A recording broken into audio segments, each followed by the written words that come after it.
UGC rule में BJP में जारी उठापटक, विरोध के स्वर हुए स्वर्ण समाज के तेज।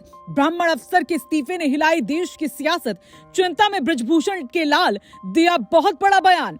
एक अफसर के इस्तीफे ने सरकार की मुश्किलें बढ़ाई, अपनों ने भी इस्तीफों वाली कहानी दोहराई।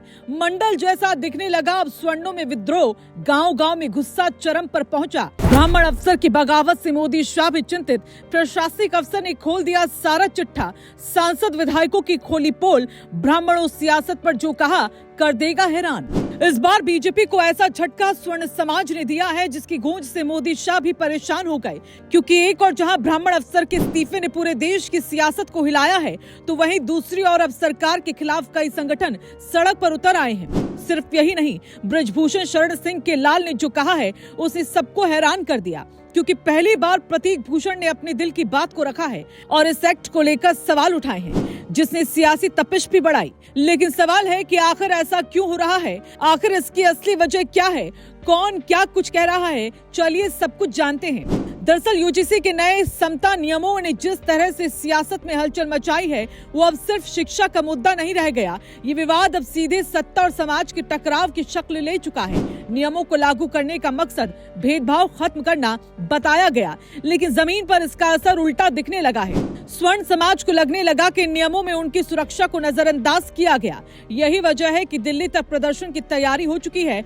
और यूपी, राजस्थान, बिहार से लेकर दूसरे राज्यों में भी गुस्सा उबल रहा है। छात्रों के साथ साथ अब अफसर और नेता भी खुलकर सवाल पूछने लगे हैं। बीजेपी के भीतर उठापटक शुरू हो चुकी है और सरकार के लिए मामला गले की फांस बनता जा रहा है। हालांकि इस पूरे विवाद को सबसे बड़ा झटका तब लगा जब एक ब्राह्मण अफसर ने नौकरी से इस्तीफा देकर सरकार को सीधी चुनौती दे दी।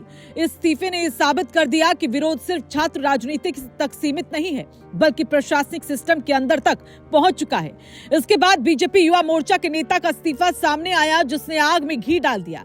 पार्टी के भीतर ये चर्चा तेज हो गई कि क्या सरकार अपनी ही विचारधारा के समर्थकों की आवाज सुन रही है या नहीं। इस बीच बीजेपी नेता और पूर्व मंत्री संजय सिंह ने खुलकर सवाल उठाए और कहा कि बिना संतुलित प्रतिनिधित्व के बनी समितियां न्याय नहीं कर सकती। उनका कहना था कि न्याय तभी मायने रखता है जब वो सभी के लिए समान हो। ये बयान सीधे प्रधानमंत्री तक अपील के तौर पर देखा गया और पार्टी के अंदर बेचैनी और बढ़ गई। सियासत तब और गर्म हो गई जब गोंडा से विधायक प्रतीक भूषण सिंह का बयान सामने आया। उन्होंने इतिहास के दोहरे मापदंडों पर सवाल उठाते हुए कहा कि भारतीय समाज के एक वर्ग को लगातार अपराधी की तरह पेश किया जा रहा है। ये बयान इसलिए भी अहम है क्योंकि ये पार्टी के अंदर से आया।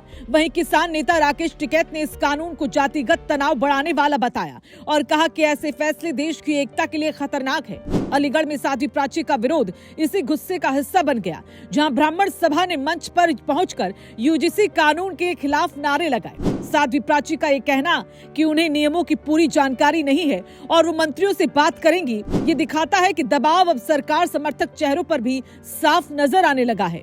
अब सबसे बड़ा सवाल यही है कि सरकार आगे क्या करेगी।